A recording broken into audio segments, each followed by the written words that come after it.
It's 2 a.m. Your desk is a mess. Laptop open. Notifications blinking. Slack messages piling up. An email you didn't answer. A text you meant to send but forgot. Your mind's racing. Did I screw up that project? Why did they say that in the meeting? What if I'm not good enough? It's loud in there, isn't it? When was the last time you just stopped? Not to fix everything, not to solve the chaos, just to breathe. This is Stoic Simple, a quiet corner in a noisy world. A moment to pause, to see clearly, to let the noise fade. We're not here to teach you anything new. You already know enough. We're here to help you notice. To notice what pulls you under, what keeps you reacting, what stops you from being free. Today, we're looking at 6 signs. Not to point fingers, not to judge anyone, but to hold up a mirror, to see where we get stuck, where we lose clarity, where we forget to just be. These signs aren't about stupid people. They're about patterns, habits we all slip into, moments when we're not our wisest selves. If this feels like you, leave a quiet sign below. Not for me, not for fame, but for someone else who needs this pause just like you. Let's start with the first sign. Chasing every thought. You're in a coffee shop. Laptop open. Deadline looming. Your client sent an email. One line. Need to discuss the project. That's it. No details. No tone. But your mind, it's already running. What did I do wrong? Are they unhappy? What if they cancel the contract? Your heart's racing. You're drafting replies in your head. Each one more panicked than the last. You're spiraling, and you don't even notice. This is what it's like to chase every thought, to grab every worry, every doubt, and run with it. Your mind becomes a treadmill, always moving, never arriving. It feels productive, like you're solving something, but you're just exhausted. Stoicism tells us something simple. You don't control the world. You control your mind. Epictetus said it best. You have power over your mind, not outside events. That email? It's just words.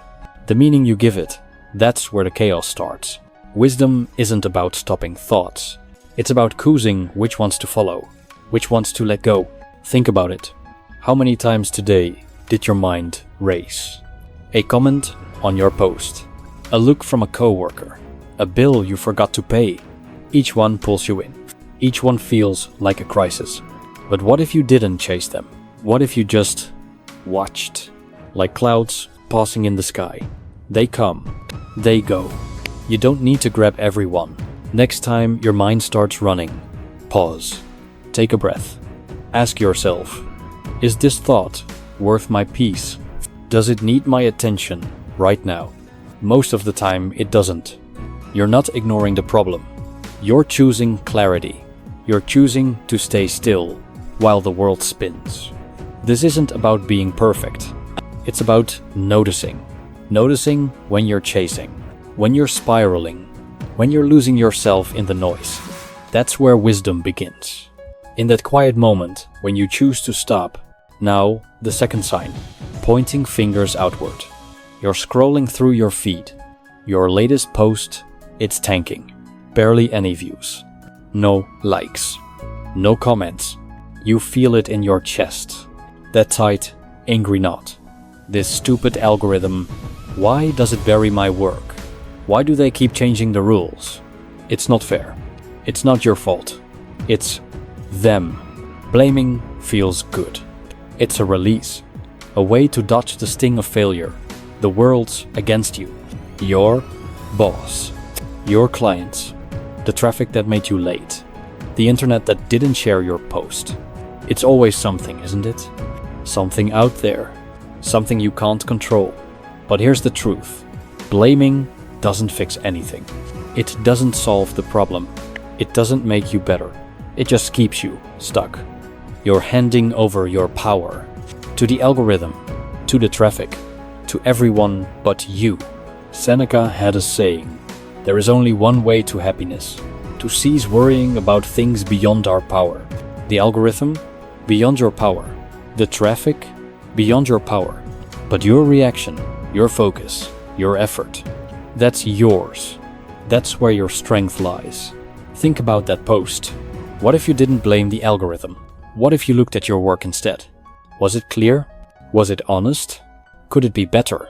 Not to beat yourself up, not to feel like a failure, but to own it. To say, this is mine.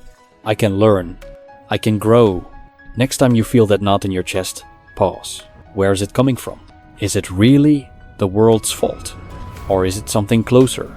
Something you're avoiding? Something you're afraid to face? Ownership isn't weakness. It's freedom. It's saying, I'm not a victim. I'm not a pawn. I'm here. And I choose what comes next. This isn't about guilt. It's about clarity. Noticing when you point outward. When you dodge the mirror. When you let the world decide how you feel. Wisdom starts. When you take the wheel. The third sign. Needing to be right. You're in a Slack thread. A coworker disagrees with your idea. It's a small thing. A detail in the project plan. But it feels personal. Your fingers are already typing. You're ready to prove them wrong. To show you're smarter. To win. Hours later, you're still thinking about it. Replaying the argument. Why didn't they get it? Why can't they see you're right? This is the trap of needing to be right. It's not confidence. It's fear. Fear of being wrong. Fear of looking small. Fear of not being enough. So you argue. You defend. You die in. And every word pulls you further from peace. Marcus Aurelius said something powerful. You don't need to prove yourself. Just be. Wisdom isn't about winning arguments. It's about understanding. It's about listening, even when you disagree. It's about letting go of the need to be right. Think about that Slack thread. What if you didn't reply? What if you just listened? Not to agree, not to give in, but to hear, to see their world, to let their words exist without needing to fight them. What would that feel like? What would you gain? Next time you feel that urge to argue, pause. Ask yourself, why does this matter? Am I fighting for truth or for my ego? Is being right worth my peace? Most of the time, it's not. Letting go doesn't mean you're weak. It means you're strong. Strong enough to walk away. Strong enough to stay calm. This isn't about silencing yourself. It's about choosing your battles. Noticing when you're fighting for pride. When you're chasing a win that doesn't matter. Wisdom grows when you let go of right and choose understanding instead. The fourth sign, missing others' worlds. You're at dinner with a friend. They're talking, sharing their day. A tough moment at work. A worry they can't shake. But you're not really there. Your mind's elsewhere. That email you didn't send. The deadline tomorrow. You nod. You say, yeah. But you're not listening. You're in your own head. And they can feel it. This is what it's like to miss others' worlds. To be so caught in your own thoughts. You don't see theirs. It's not that you don't care. You're just distracted, overwhelmed, trapped in your own noise. But that distance, it builds walls. Walls between you and the people you love. Stoicism reminds us, we're not alone. Marcus Aurelius wrote, we are made for each other. Our strength isn't just in our minds, it's in our connections, in seeing others, in hearing them, not to fix their problems, not to give advice, but to be there. Think about that dinner. What if you put your phone down? What if you let your worries wait? What if you just listened, really listened, to their words, their tone, their silence? What would you learn? What would they feel? Next time someone shares something, pause.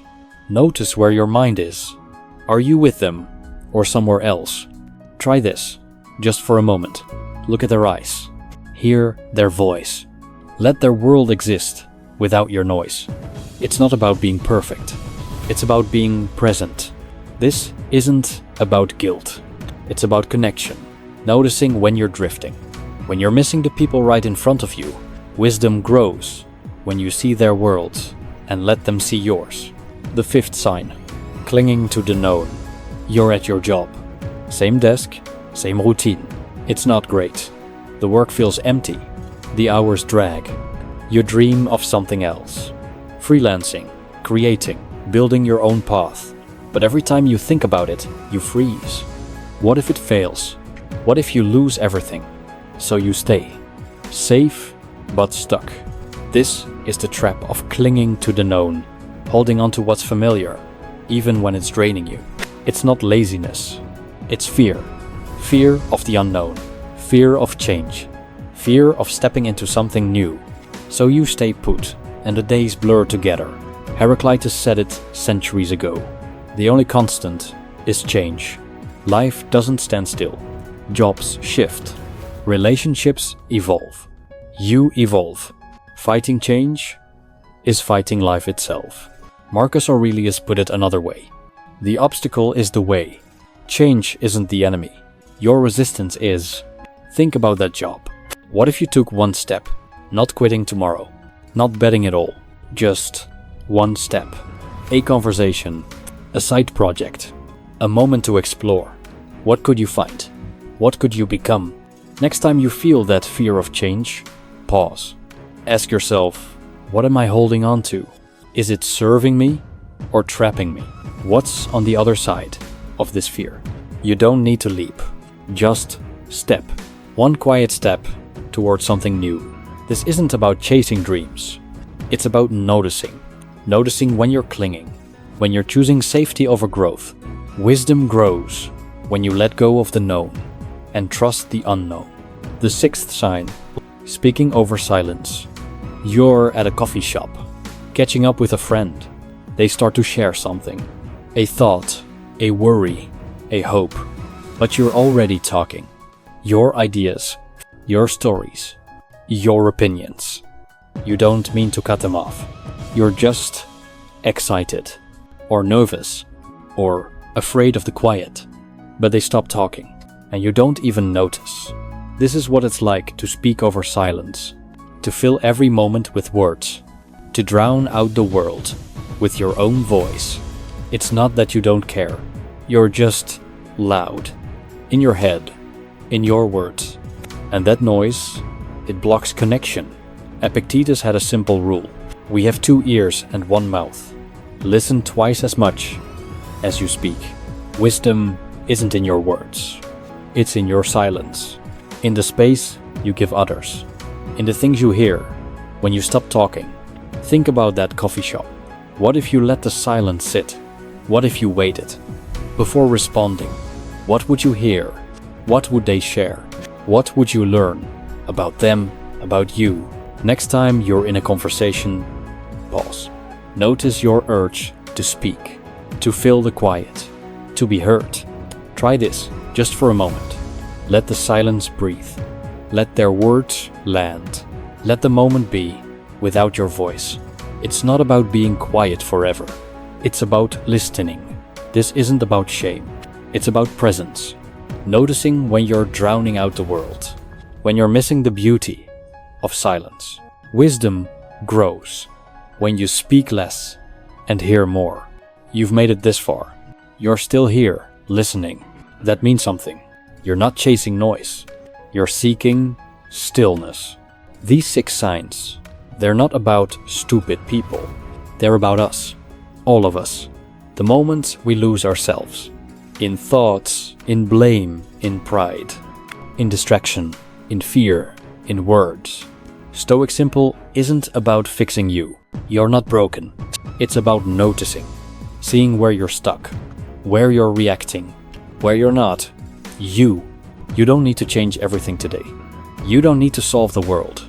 Just notice. That's enough. The world's loud. Notifications. Deadlines. Arguments. It's easy to get lost. To chase every thought. To point fingers. To fight for right. To miss others. To cling to safety. To drown out silence. But you can choose. To pause. To breathe. To be still. If this gave you a moment of calm, leave a quiet sign below. Not for me, not for the algorithm, but for someone else who needs this stillness, just like you. Tomorrow's another day, another chance to notice, to choose clarity over chaos, to choose peace over noise. You don't need to be perfect. You just need to be here, right now, in this moment. That's enough.